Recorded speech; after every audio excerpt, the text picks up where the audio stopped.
28 ఏళ్ల కుర్రాడు ఫ్రెంచ్ ప్రధాని అవుతున్నాడా? అధ్యక్షుడు మ్యాక్రాన్ను భయపెట్టిన బర్డెల్లా ఎవరు? ఫార్ రైట్ పార్టీ విజయంలో బర్డెల్లా పాత్ర ఏమిటి?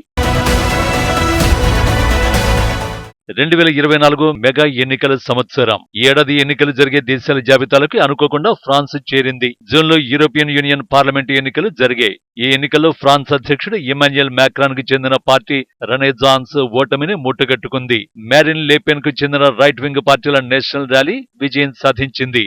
ఈ ఫలితాలు ఫ్రెంచ్ అధ్యక్షుడిగా గట్టిగానే దెబ్బకొట్టాయి. దీంతో మ్యాక్రాన్ కఠినమైన నిర్ణయం తీసుకున్నారు. పార్లమెంటును రద్దు చేయాలని నిర్ణయించారు. ఆయన ముందస్తు ఎన్నికలకు వెళ్లాలని ప్లాన్ వేశారు. నిజానికి ఇలాంటి నిర్ణయం అవసరం లేదు. బహుశా అసాధ్యాన్ని సుసాధ్యం చేయాలని మ్యాక్రాన్ ఆశించారేమో.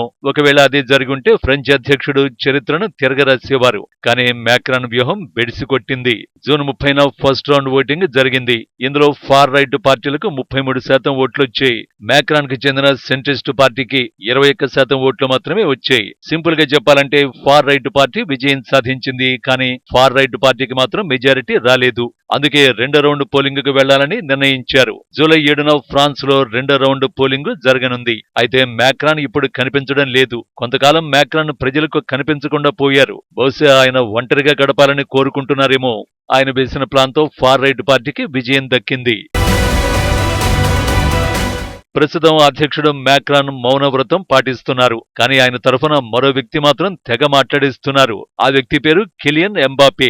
అతడు ఫ్రెంచ్ ఫుట్బాల్ టీం కెప్టెన్. అతడికి ఫ్రెంచ్ ప్రజల్లో విపరీతమైన అభిమానం ఉంది. ఇప్పుడు మ్యాక్రాన్ తరఫున గొంతు విప్పుతున్నారు. ఎన్నికల ఫలితాలను విపత్తుగా ఎంబాపే పేర్కొంటున్నారు. అందరూ ఓటేయాలని, ఫార్ రైట్ పార్టీలను తరిమెయ్యాలని ప్రజలను ఎంబాపే కోరుతున్నాడు. నిజానికి ఎంబాపే విజ్ఞప్తి ఉద్వేగభరితంగా ఉంది.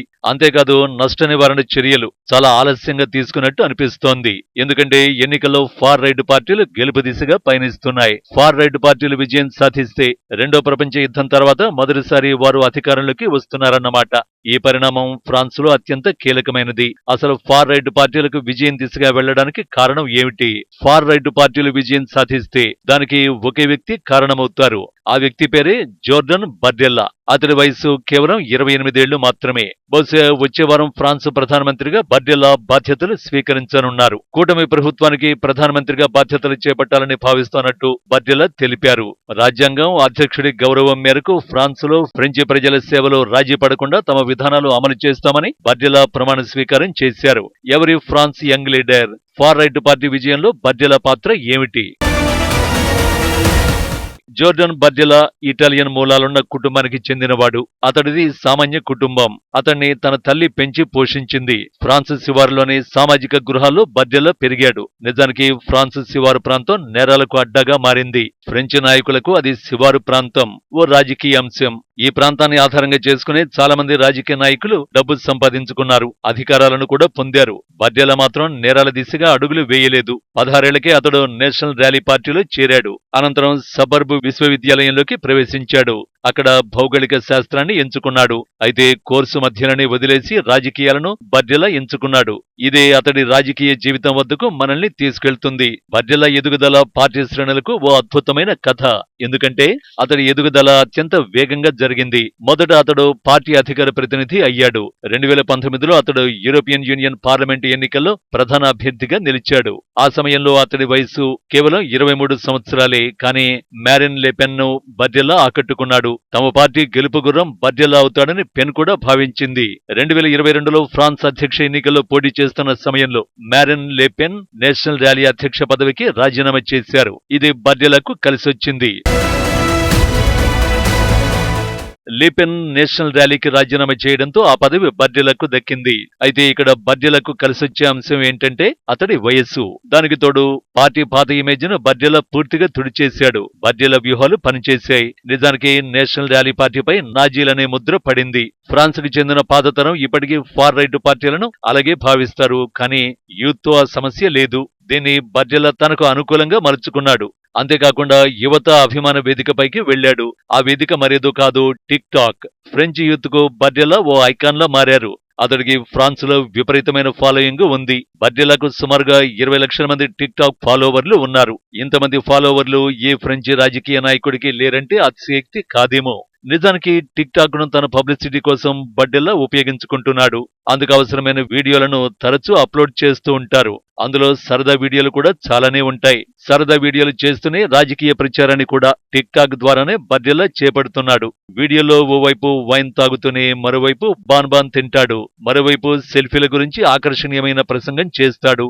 అదే సమయంలో ఫ్రాన్స్ లో పెరిగిపోయిన జీవన వ్యయం గురించి చర్చిస్తాడు. ఇది యూత్ లో తీవ్ర ప్రభావం చూపుతోంది.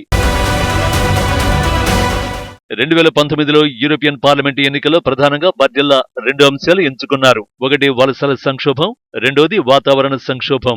మ్యాక్రాన్ ప్రభుత్వం చేపడుతున్న పలు విధానాలపై బడ్డెల్లా విరుచుకుపడ్డాడు. 2023 నవంబర్లో యాంటీ నేషనలిజం, ఇజ్రాయెల్ హమాస్ వార్కు వ్యతిరేకంగా పెద్ద ఎత్తున ప్యారిస్ లో ర్యాలీలను బడ్డెల్లా నిర్వహించాడు.